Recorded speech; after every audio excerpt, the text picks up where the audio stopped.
Shalom. Selamat pagi, Dok Fakak. Udah bala kau kita. Udah mau kali kita bala. Udah mbak berit lah. Oke. Bersyukur karena kebaikan Tuhan menyertai kita sepanjang hari-hari lalu dan sampai saat hari ini kita dapat berkumpul bersama. Oke, mari jemaat kita berdiri bersama, kita menyembah Tuhan. Haleluya Tuhan. Kita bersyukur karena begitu indah, begitu baiknya Tuhan di sepanjang hidup kita hari ini. Kita dapat bersama memuji menyembah Tuhan. Kita kecap, kita lihat betapa baiknya Tuhan itu dalam hidup kita. Haleluya Tuhan.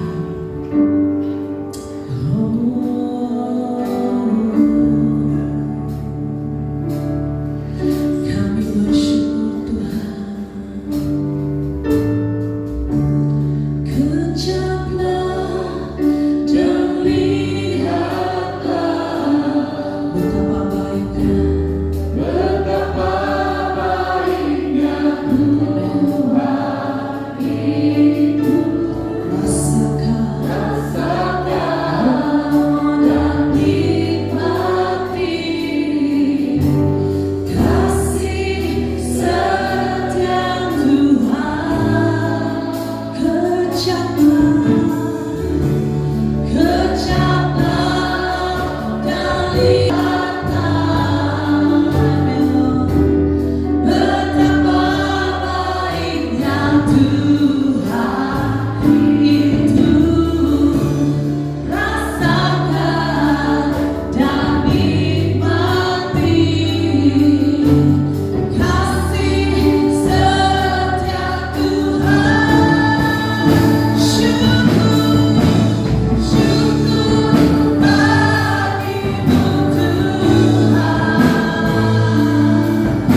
syukur kami, permohonan kami di dalam nama Yesus Kristus, Tuhan dan Juru Selamat kami ini.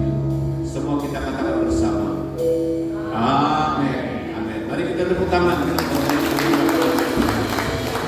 Baik, silakan duduk semua.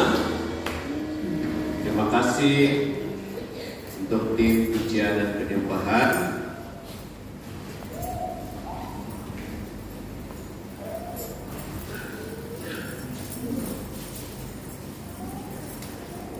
Shalom semua.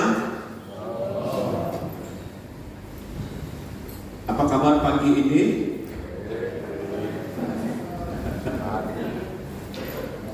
Baik, itu ada makna. Luar biasa juga ada makna. Masing-masing ada makna. Ya, bagi kita mengatakan baik itu satu yang luar biasa, silakan.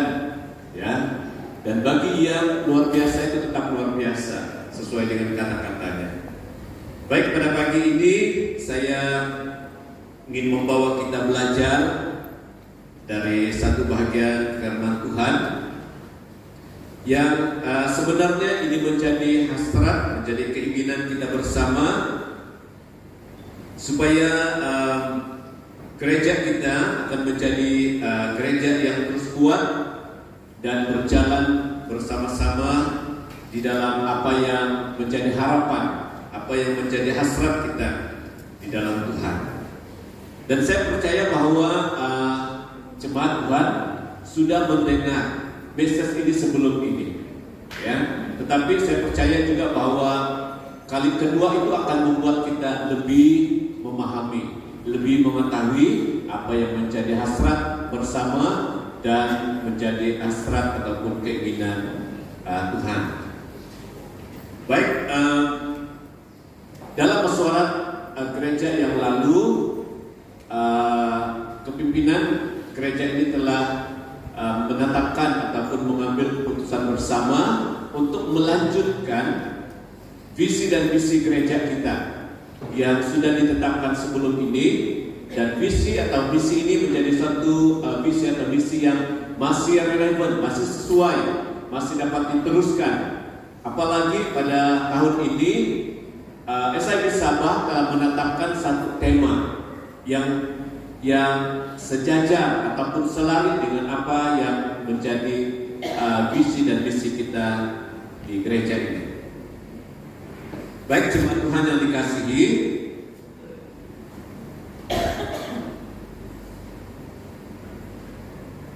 visi gereja kita adalah belajar untuk melakukan yang lebih daripada biasa.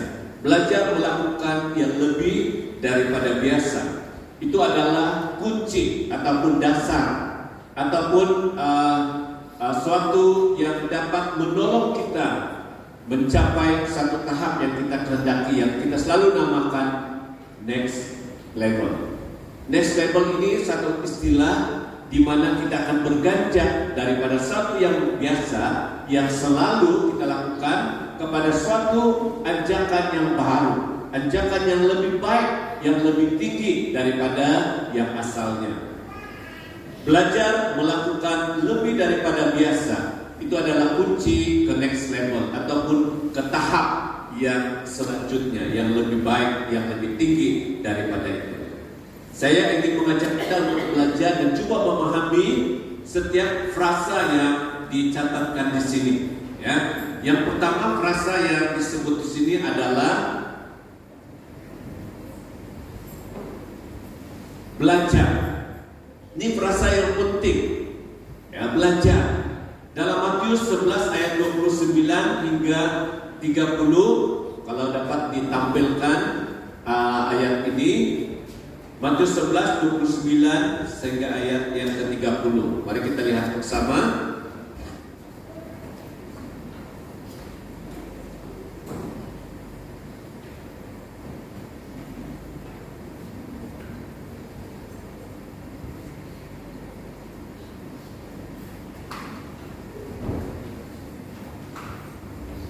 Oke, baik. 29 dan 30. Pikullah kuk yang kupasang dan belajarlah padaku karena aku lemah lembut dan rendah hati, dan jiwamu akan mendapat ketenangan. Ayat 30, sebab kuk yang kupasang itu enak dan bebanku pun ringan. Kalau kita lihat di dalam terjemahan versi Borneo, dia berkata begini, ambillah kuk daripadaku dan terimalah ajaranku, karena aku ini lemah lembut dan rendah hati, maka jiwamu akan tenang, sebab kukku serba mudah dan bebanku pun ringan. Dari siapakah kuk yang dipasang itu, yang kita akan miliki bersama itu? Berdasarkan ayat ini, kuk itu ada pada Yesus. Oke? Jadi apa yang perlu menjadi pelajaran pertama yang kita akan pegang pada hari ini adalah belajar daripada Yesus.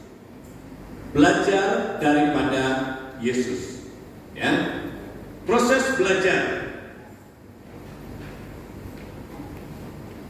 Proses belajar menjadi dewasa seperti seorang anak kecil.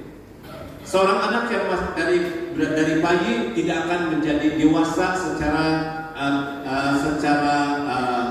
drastik ataupun secara cepat ataupun tiba-tiba jadi dewasa. Tetapi ada satu proses yang terjadi sehingga anak itu membesar dan terus membesar. Inilah yang dinamakan proses belajar. Proses belajar memerlukan keterbukaan untuk menerima sesuatu yang baru. Proses belajar juga ada kerelaan untuk pembentukan. Kita ini akan dibentuk dari suatu keadaan kepada keadaan yang lain, dari satu tahap kepada tahap yang lebih baik. Ini akan dilakukan kepada kita yang rindu dan yang mau mengalami proses belajar. Dan proses belajar ini juga memerlukan suatu perubahan di dalam kehidupan. Perubahan daripada apa? Daripada suatu kegagalan. Kita tidak akan mengalami kejayaan terus-menerus, tetapi pasti juga mengalami kegagalan dalam kehidupan kita. Jadi kegagalan ini kita ubah ya kepada kejayaan ya melalui proses belajar.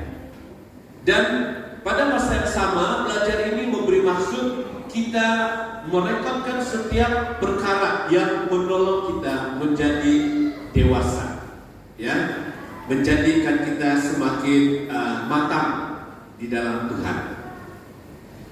Belajar daripada teladan Yesus.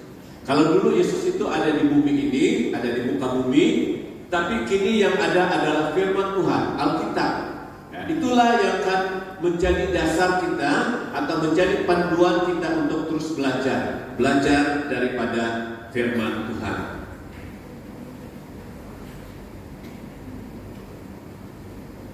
Oke, kita kembali kepada frasa yang tadi. Dalam frasa yang sebelum ini dikatakan melakukan lebih daripada biasa. Melakukan lebih daripada biasa. Apa maksudnya di situ? Ini diambil dari Matius 5 ayat 41. Kembali lagi kepada yang awal.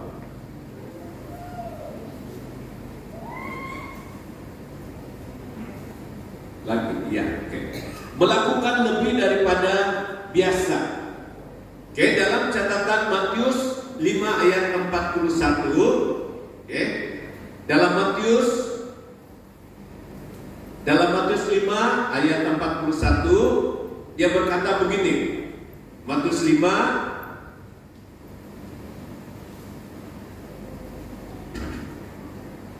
jika sesiapa memaksamu, ini dalam versi Borneo, jika sesiapa memaksamu berjalan sebatu dengannya ataupun 1 mil, pergilah 2 batu bersamanya. Ini adalah rujukan kita untuk melakukan yang lebih daripada biasa. Siapapun yang memaksa engkau berjalan sejauh 1 mil, berjalanlah dengan dia, berjalanlah bersama dia sejauh 2 mil. Maksudnya di sini melakukan yang lebih daripada itu.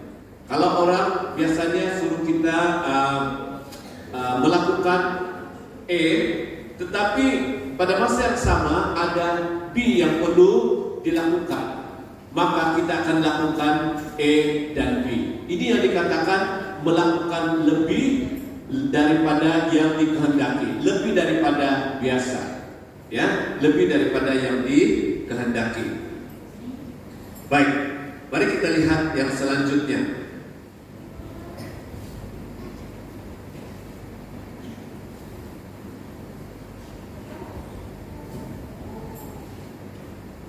Saya membawa kita untuk melihat ini dahulu, ya, sebelum kepada frasa yang berikutnya. Apa yang dinamakan, apa maksud daripada gambar yang kita lihat ini? Ya, kalau sekarang cup ini jarang sudah digunakan. Kalau cup dulu kita menggunakan ini pada leher kerbau ataupun leher lembu dengan tujuan untuk membaca. Tetapi kali ini kita tidak menggunakan binatang lagi, tapi kita menggunakan besi-besi, ya, besi-besi untuk membaca, ya, kita menggunakan itu. Tetapi dasarnya adalah daripada keadaan ini yang disebut kop. Coba lanjutkan. Oke. Kalau kita lihat di sini ada satu pasang lembu, ya, ada lembu yang besar dan ada satu lagi lembu yang kecil. Jadi ini gambaran tentang belajar daripada Yesus. Ini gambarannya. Lembu yang besar ini, yang berwarna hitam ini, tapi kalau kamu lihat di gambar itu macam dua warna hitam. Dalam paparan sebenarnya yang ini berwarna hitam, yang ini berwarna abu-abu ataupun ada keputihan lah, putih-putih sedikit, ya. Jadi yang besar ini akan menolong supaya ini menjadi seperti dia. Maksudnya ada proses belajar. Ada seorang menjadi pengajarnya ataupun boleh jadi mentornya, yang ini menjadi yang diajar ataupun dia punya menti yang diajar, yang dilatih. Ya, dan bagaimana dia mulai belajar? Dia dipaksa dengan ini. Ya, pada mulanya memang bukan begitu mudah untuk membawanya berjalan bersama-sama dengan lembu besar ini. Tetapi karena ada kuk yang diletakkan di pundak mereka ataupun diletakkan pada leher kedua mereka bersama, mau tidak mau yang ini, ya, suka atau tidak suka, dia terpaksa mengikuti yang besar. Pada awalnya ada suatu bentuk paksaan, tetapi ketika dia sudah biasa dengan keadaan ini, bukan lagi suatu yang dipaksa, tetapi suatu yang menjadi kesenangan, menjadi suatu yang mudah untuk dia lakukan. Dan sampai suatu ketika, suatu masa, maka yang ini lepaskan kuk itu ada di leher yang satu ini saja. Ini juga gambaran tentang itu, ya. Kalau yang diajar itu dia ada kehendak lain, mau tidak mau dia akan lakukan kehendak dia punya coach ataupun dia punya mentor, ya, pada awalnya. Oke, kita pergi kepada frasa yang kedua ini, melakukan lebih daripada biasa, seperti yang saya baca sebentar tadi, keluar daripada kebiasaan yang lama, keluar daripada kebiasaan yang biasa-biasa.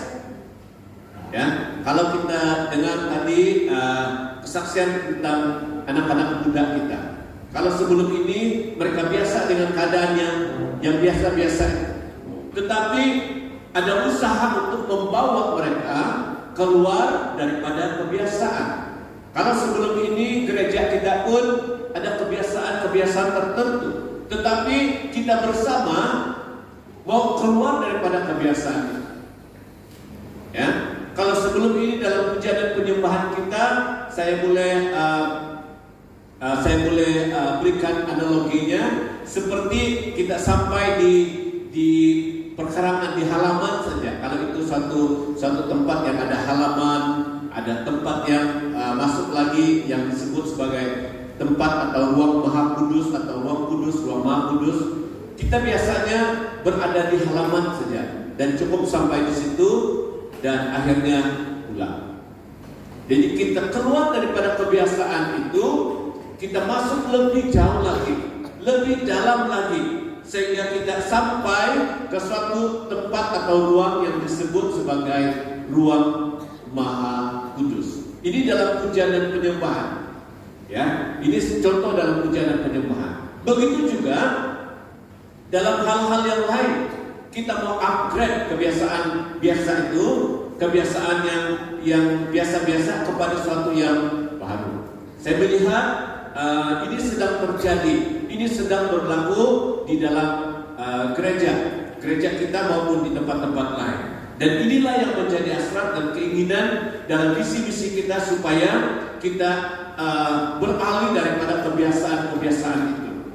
Ya, kamu boleh imbas semula kebiasaan-kebiasaan lama kita yang sudah semakin ditinggalkan, ya, karena itu tidak akan menolong kita untuk terus bertumbuh di dalam Tuhan. Keluar daripada kebiasaan lama bermaksud kita bersedia menerima suatu perubahan di dalam pelayanan, perubahan dalam kehidupan, ya.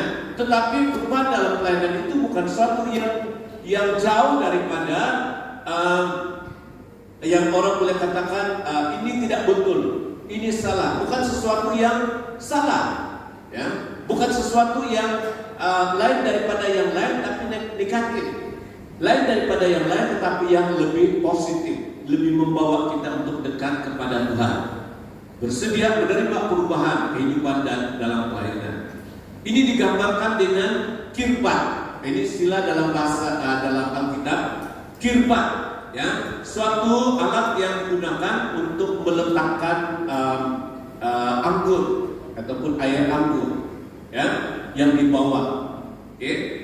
Kalau kirbatnya itu, bekasnya itu adalah daripada bekas yang lama, walhal air anggur itu adalah air anggur yang baru yang boleh saja menyebabkan tempat kirbat itu menjadi rosak ataupun bocor sebagainya. Jadi apa yang dilakukan?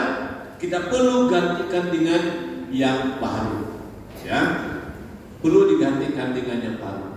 Kalau dalam pakaian kita selalu mau yang baru, apalagi dalam kehidupan ini perlu yang lama itu digantikan dengan yang baru. Itulah maksudnya keluar daripada kebiasaan yang lama. Keluar daripada kebiasaan lama juga bermaksud sentiasa tingkatkan diri, upgradekan diri, meningkatkan diri dalam pengetahuan dan juga dalam kemahiran. Saya bersyukur kepada Tuhan untuk kita jemaat Tuhan, kita sudah melangkah dalam hal ini. Upgrade, ya, kita mau upgrade. Dan saya juga mendorong anak-anak untuk upgrade. Kita punya potensi diri, baik itu dalam pengetahuan juga dalam kemahiran. Bukan begitu mudah untuk lakukan itu. Ada proses yang kita perlu lakukan, ya, dan itu tidak berjalan dengan baik, dengan mulus kata di Indonesia, ya. Tapi itu ada satu proses yang kadang-kala alami kegagalan, ya, alami kadang-kadang yang tidak begitu mudah untuk kita terima, ya. Tetapi mau upgradekan diri ini bertujuan untuk kita keluar daripada kebiasaan-kebiasaan yang lama itu. Siapa sangka kalau biasanya kita terlibat dengan pelayanan musik saja ataupun sebagai penari saja, apabila sudah ada upgrade, bukan saja penari, dia boleh juga menari, dia boleh juga bermain musik, pada masa yang sama dia boleh jadi pemimpin pujian dan penyembahan. Sesudah itu nanti upgrade lagi, tidak sebagai pemimpin pujian dan penyembahan, tetapi akan menjadi penyampai firman Tuhan, ya, pengkhotbah di hadapan. Ya. Siapa sangka? Dan inilah yang dinamakan kita sentiasa upgradekan diri atau tingkatkan diri dalam pengetahuan dan kemahiran. Bukan saja pelayanan di gereja. Saya melihat ini juga dalam hal-hal yang lain yang ada di luar. Kita selalu upgrade. Kalau sebelum itu kita punya cara masakan ini, cara masakan itu jenis ini saja, itu saja selalu, dan akhirnya akan menjadi kebosanan untuk memakannya, kan? Kita upgrade lagi, tambah lagi perancangan yang lain, ataupun campur dengan daging yang lain, kan? Begitu, sehingga akhirnya akan menjadi suatu makanan yang lebih disukai dan semakin lezat, kan? Kita suka itu. Dalam kehidupan rohani juga hal yang sama, berusaha untuk upgradekan diri atau meningkatkan diri dalam hal-hal yang saya sebutkan tadi. Membina kebiasaan terbaik kepada yang baru, membina kebiasaan yang baik kepada yang baru. Saya ada suatu istilah ataupun suatu ayat yang saya selalu pegang. Dalam bahasa budaya disebut begini, muda lu pekalai. Paham tuh? Muda lu pekalai, pekalai lu muda. Bingung bukan? Muda lu pekalai. Lu pekalai ini yang biasa-biasa saja, kan? Ataupun yang selalu salah. Salah ini ada betul, tetapi pekalai nggak sudah. Jadi apa saran yang kedua? Ya, sesudah kita muda belum pekalai, ngekalai belum muda. Kalau sudah oke, kalau sudah muda teruskan, biasakan yang muda itu. Ya, nah itulah membina kebiasaan terbaik kepada sesuatu yang baru. Oke, itu adalah kita punya visi. Visi ini adalah hala tuju, apa yang kita hasratkan ke suatu masa di hadapan ini. Ya, baik. Bagaimana kita mencapai hala tuju itu? Bagaimana kita dapat mencapainya? Oke, ada 3 yang digariskan di sini yang disebut sebagai misi gereja ataupun 3M. Oke, yang pertama ialah memperlengkapi. Ya, M yang pertama ialah memperlengkapi. M yang kedua melayani, dan M yang ketiga menghasilkan buah. Oke, memperlengkapi jemaat menjadi murid Yesus melalui pemuridan. Jemaat Tuhan yang dikasihi oleh Tuhan, dalam proses kita membentuk iman yang semakin matang, dia ada suatu proses yang pada hari-hari ini tidak diambil berat oleh gereja, pemimpin gereja. Proses daripada kita menerima Tuhan sebagai Tuhan dan Juru Selamat, kita sudah terima Tuhan sebagai Tuhan dan Juru Selamat. Proses itu melalui penginjilan, kan?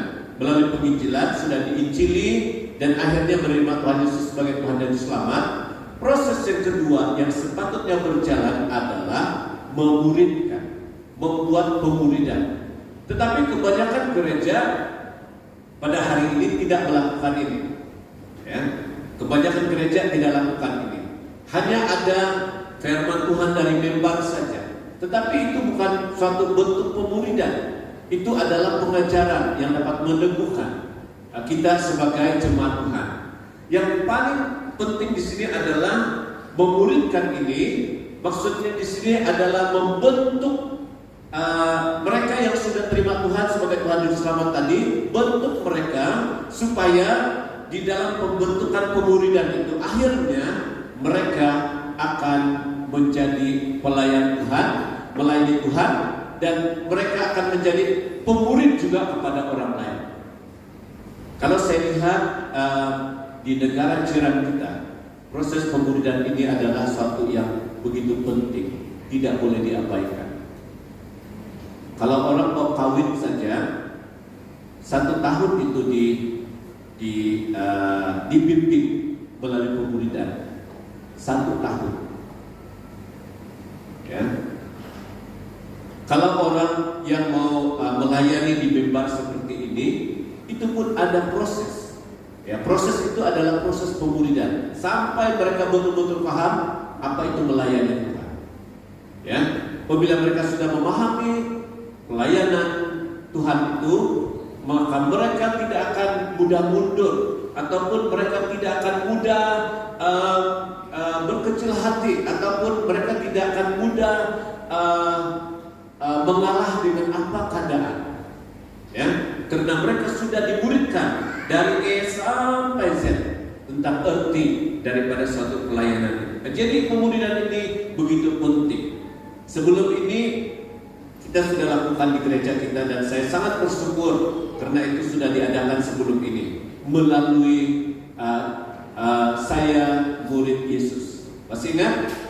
Atau sudah lupa? Masih ingat gak saya murid Yesus? Apa itu? SMY kan? Ya, SMY. Ya, itu adalah bentuk pemuridan. Dan pada waktu ini kita sedang lakukan juga kelas pemuridan kepada pemuda-pemudi. Sebenarnya kita punya hasrat adalah melibatkan kita orang dewasa. Ya, sebab belajar ini kan satu proses. Tidak semestinya itu dilakukan kepada anak-anak muda ataupun pemuda-pemudi saja, tapi itu proses. Kita mau belajar, mau tingkatkan. Saya ingat dulu sebelum saya bekerja, saya itu suka belajar. Di mana-mana ada kemah pemuda-pemudi, saya akan tampil. Ada belajar Alkitab, saya akan ada di sana. Ada kursus-kursus, saya ada di sana. Tujuan apa? Belajar. Sekarang baru saya ingat dan baru saya tahu bahwa itu adalah satu proses yang membawa saya untuk sampai di sini pada hari ini. Ada proses. Jadi saya ikut saja di mana saja itu diadakan. Kalau saya boleh ada kesempatan untuk ikut, saya akan ikut. Ya, nah, ini proses pemuridan yang perlu dipertingkatkan. Jadi hasrat kita adalah memperlengkapi jemaat menjadi murid Yesus melalui pemuridan. Pemuridan itu ada beberapa bentuk. Satu ialah pemuridan dengan mengongsikan kehidupan ini kepada orang terdekat kita. Ya, kita kongsikan yang dinamakan share life. Kongsikan kehidupan. Ya. Ini sangat kurang dilakukan di tempat kita, di Sabah khususnya. Tetapi kalau di negara lain yang saya pernah ikut beberapa acara di sana, wah, setiap sesi itu ada saja perkongsian hidup. Mereka akan sampaikan perkongsian hidup mereka, bagaimana hidup mereka diubah oleh Tuhan dan apa yang menjadi apa cabarannya dan sebagainya. Ya, itu salah satu daripada bentuk pemuridan. Pemuridan yang kedua adalah pemuridan yang dinamakan selain pada share life kehidupan, juga dinamakan sebagai share hand. Maksudnya kongsikan tangan kalau terjemahan secara langsung lah.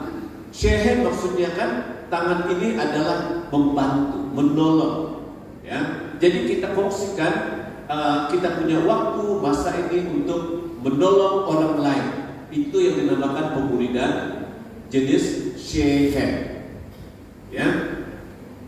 Dan juga share hand ini bermaksud bagaimana dapat melayani. Contoh kita sedang memuridkan supaya anak-anak kita boleh menari dengan baik. Ini share hand. Kita melatih memuridkan anak-anak kita ataupun siapa saja bagaimana bermain musik dengan baik. Share hand. Ya. Dan yang ketiga adalah share hand. Share hand ini yang selalu dilakukan. Share hand maksudnya menyampaikan firman Tuhan, menyampaikan pengajaran-pengajaran. Itu share hand. Ilmu, ya, ilmu pengetahuan ataupun mengungsikan apa yang penting daripada firman Tuhan. Ini 3 hal dalam pemuridan. Jadi kita harapkan ini boleh berlaku dan terjadi di gereja kita. Ya, tidak semestinya itu daripada pemimpin, kalangan jemaat, ya, boleh kongsikan kehidupan kepada orang di sekeliling. Ya, share apa tadi itu? Share life. Ya. Yang kedua ialah share hand, menolong orang, membantu dia supaya dia lebih mahir, supaya dia lebih pandai, supaya dia lebih mantap di dalam sesuatu pelayanan itu. Ya. Dan yang ketiga, ini suatu yang begitu penting adalah share pengetahuan akan firman Tuhan, memperlengkapi jemaat. Sehingga setelah dipelengkapi, mereka akan memperlengkapi orang lain. Jadi ada proses. Ya. Saya dipelengkapi sehingga sampai satu masa saya akan memperlengkapi orang lain. Ataupun pada masa saya diperlengkapi, saya sedang menggunakan perlengkapan saya itu untuk memperlengkapi orang lain. Jangan tunggu sampai saya oke sudah, baru saya mau memperlengkapi orang lain. Tidak mungkin jadi. Itu tidak akan terlaksana. Ya, jangan tunggu sampai kita oke. Dalam keadaan kita proses itu, memperlengkapilah orang lain yang ada di sekitar kita. Yang kedua ialah melayani sesama untuk saling bertumbuh dan berakar di dalam Tuhan. Oke, ini adalah misi kita, melayani sesama. Setiap pelayanan mengambil peranan untuk melayani orang-orang yang ada di sekitar pelayanannya. Ya, melayani bersama untuk saling bertumbuh, berakar di dalam Tuhan. Dan yang ketiga adalah menghasilkan buah. Menghasilkan buah ini adalah impak daripada pelengkapan tadi. Sudah dipelengkapi, sudah terlibat dengan ini, pelayanan ini. Kemudian yang terakhir itu adalah kita melihat buah. Kemarin kami ada acara guru-guru di SIB Pekan Sekitar, dan penceramah kami adalah Pastor Dr. Em. Ya, dia seorang pensyarah dulu dan sudah bersarah, dan dia mengajar kami tentang bagaimana menenani anak-anak muda pada waktu ini. Kita tidak boleh berkata dulu begini dan tidak akan sesuai itu dengan keadaan sekarang. Kita perlu cari suatu kaidah yang lain, kaidah yang sejajar dengan peralihan zaman anak-anak muda. Kalau sekarang ini saya menyampaikan ini secara sahala saja, tetapi untuk membantu anak-anak muda kita pada hari ini, ubah yang sahala itu menjadi 2 hal. Jadi ada cara, ada teknik untuk melakukan itu. Ya. Jadi dia juga menambah begini. Kalau saya melihat setiap pribadi kamu, katanya, saya tidak tahu adakah kamu ini sudah lahir baru atau tidak. Saya tidak tahu. Ya. Tetapi saya akan tahu itu melalui kehidupan yang kita namakan apa buah yang terhasil daripada iman, daripada kelahiran baru itu. Ya. Jadi menghasilkan buah ini begitu penting karena orang akan terkesan dengan apa yang menjadi kesaksian kita. Daripada kesaksian itulah orang akan mula mengambil keputusan untuk berubah. Daripada kesaksian itulah orang mengambil keputusan untuk mengikuti cara itu. Ya. Jadi menghasilkan buah ini suatu yang begitu penting. Buah kesaksian sebagai gaya hidup yang memberkati orang lain. Itu bukan sesuatu yang dibuat-buat, tetapi itu lahir daripada perubahan yang terjadi ketika kita sudah mengenal Tuhan sebagai Tuhan dan Juru Selamat kita.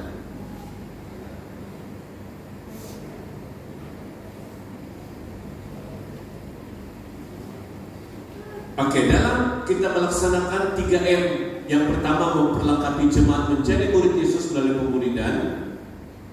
Sasaran kita ataupun asram kita adalah setiap orang akan menjadi murid Yesus.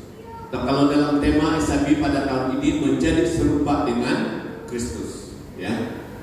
Menjadi serupa maksudnya tidak terbentuk seperti fisikal, tetapi ada karakter Kristus itu ada di dalam kita. Ini maksudnya menjadi serupa dengan Kristus. Seorang murid akan sentiasa belajar daripada gurunya. Ini memperlengkapi. Dipelengkapi supaya kita boleh memperlengkapi orang lain. Oke, saya timbulkan sekali lagi tentang melayani sesama ini. Kalau dalam Markus 10 ayat 45 dikatakan di sana bahwa Yesus itu datang untuk, Yesus itu datang untuk apa? Untuk melayani, bukan dilayani. Itu sebabnya kita punya tugas di dalam gereja ataupun selama kita ada di bumi ini adalah untuk menjadi pelayan Tuhan, untuk melayani Tuhan. Pelayanan Yesus kalau di luar, pelayanan Yesus di luar, dia pelayanannya di merata tempat. Jadi kita punya pelayanan itu tidak hanya statement ataupun ada di dalam gereja saja atau di lingkungan kita saja, tetapi pelayanan itu harus merebak ke tempat lain. Pelayanan itu harus ada di tempat-tempat lain, tidak hanya di dalam gereja. Dan begitu juga halnya dengan menghasilkan buah kesaksian. Buah itu suatu yang selalu dirindukan, suatu yang selalu menjadi idaman, menjadi keinginan orang lain. Buah yang manis biasanya itu suatu yang diutamakan. Dalam Lukas pasal 3 ayat 8, buah yang baik terhasil daripada pertobatan.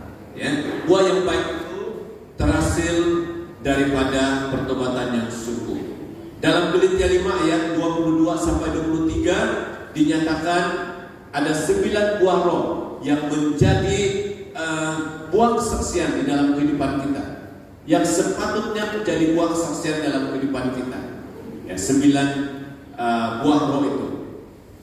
Dan satu orang hanya dapat diketahui kehidupan rohaninya, imannya, dengan melihat ataupun berdasarkan buah-buah yang dihasilkan. Mari kita usahakan hidup ini menjadi berkat kepada orang lain, menjadi berkat kepada orang di sekitar kita, menjadi berkat mula di mana? Di dalam keluarga kita. Menjadi berkat bermula dari situ. Jadikan kesaksian yang baik itu sebagai gaya hidup. Gaya hidup ini maksudnya suatu yang menjadi kebiasaan kita. Yang tadi yang betul sudah dimantapkan. Dia sudah betul mudah perlu nakalai. Yang satu yang baik yang perlu dimantapkan. Jadi kalau kita belum mencapai tahap itu, mari kita sama-sama mengusahakannya dengan terus menyerahkan hidup kita kepada Tuhan. Oke. Akhir daripada firman Tuhan ataupun penyataan message tentang visi dan misi gereja ini, saya ingin menarik 3 perkara dalam kesimpulan ini. Menyatakan bahwa kita bersedia untuk belajar, melakukan lebih daripada biasa untuk mencapai ke tahap yang berikutnya, tahap ke next level, dengan apa? Yang pertama adalah bersedia, bersedia diperlengkapi supaya kita boleh memperlengkapi orang lain. Jangan merasa kita berpikir cukuplah setakat ini, sekadar ini, semampu ini yang saya buat. Cukuplah sampai di sini. Cukuplah saya datang ke gereja setiap hari ataupun setiap minggu, setiap ada pertemuan. Cukuplah sampai di situ. Cukuplah saya memberi hati saya kepada Tuhan, menyembah Tuhan lebih dalam. Cukuplah saya datang mendengar firman Tuhan. Cukuplah dengan kehidupan saya yang ada sekarang ini, bukan seperti orang lain, kan? Kadang-kadang kita berpikir setakat itu. Tetapi sebenarnya dalam kehidupan kita ini, kita perlu untuk memperlengkapi orang lain. Kita perlu untuk memperlengkapi orang lain. Kalau saya menghimbau dalam kehidupan saya dengan keluarga dan apa yang terjadi pada waktu ini, Yang pertama ini saya sudah dan sedang lakukan untuk memperlengkapi diri saya dan dengan tujuan itu memperlengkapi orang lain. Yang kedua, yang perlu kita terus belajar melakukan lebih daripada biasa, berusahalah untuk melayani orang lain. Berusahalah melayani orang lain. Kadang-kala kita tidak sadar, ya, kita sudah berjumpa orang itu pada hari ini, besok dan lusa dia sudah tidak ada. Besok dan lusa dia sudah tidak boleh bercakap lagi karena dia sedang sakit tenang. Kita tidak tahu keadaannya. Jadi di kesempatan itu mari kita berusaha untuk melayani orang lain. Bagian kita adalah untuk melayani dia. Bak dia mau menerima atau tidak itu urusan dia dengan Tuhan. Yang ketiga daripada kesimpulan ini adalah menghasilkan buah kesaksian sebagai gaya hidup kita. Menghasilkan buah kesaksian sebagai gaya hidup kita. Jadi melalui penyampaian firman Tuhan pada pagi hari ini, saya menjadikan pelajaran pada hari ini sebagai suatu dasar kita untuk menjadikan visi misi ini kita punya hala 7 pelayanan yang ada di hadapan. Mari kita bergerak bersama untuk mencapai visi dan misi gereja ini. Dan saya percaya ketika ini berlaku dalam gereja kita, dalam kehidupan pribadi kita, dalam keluarga kita, dalam community kita, saya yakin dan percaya akan ada sesuatu yang lain, ada suatu atmosfer atau atmosfera yang lain akan terjadi dalam keluarga, dalam pribadi, dalam gereja, dalam community kita. Saya imani dan saya percaya itu terjadi. Ya, mari kita sama-sama usahakan itu terjadi di dalam gereja kita. Saya mengajak kita untuk berdiri bersama dan saya juga menjemput tim pujian penyembahan sebentar tadi untuk tampil. Mari sementara kita berdiri, mari kita sama-sama coba mengoreksi diri kita sejauh mana sudah sedang ada di dalam visi dan misi di gereja ini. Sejauh mana? Dan mari kita sama-sama sepakat untuk sejalan mencapai apa yang menjadi keinginan dan hasrat Tuhan. Saya percaya ini menjadi keinginan dan hasrat Tuhan. Menjadi keinginan dan hasrat Tuhan.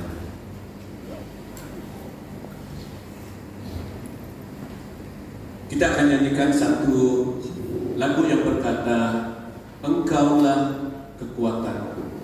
Dalam kita mencapai apa yang Tuhan inginkan, itu suatu yang tidak begitu mudah terjadi, terlaksana.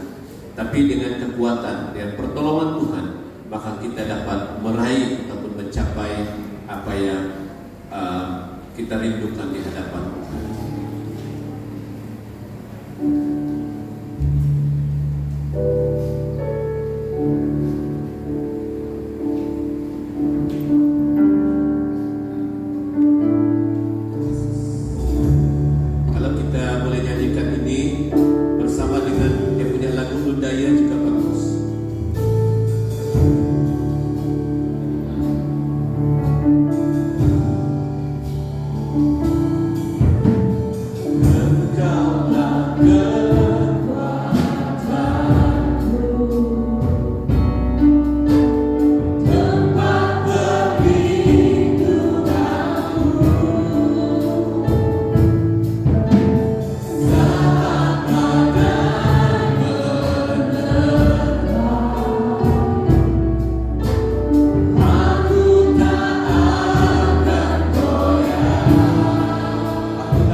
berkelut tanah, awamu belaparaya, menundian kai ku kerajaan, ngeraya namo Yesus.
Aminkan firman Tuhan pada pagi hari ini. Jika kita sama-sama iakan kerinduan, harapan kita untuk pelayanan yang ada di hadapan kita, baik untuk setiap pribadi kita, untuk keluarga, untuk community kita, jemaat Tuhan yang ada di tempat ini. Mari sama-sama kita mengangkat tangan di hadapan dan mari kita katakan bersama, saya mau belajar melakukan lebih daripada biasa untuk mencapai suatu tahap yang Tuhan rindukan, itu next level.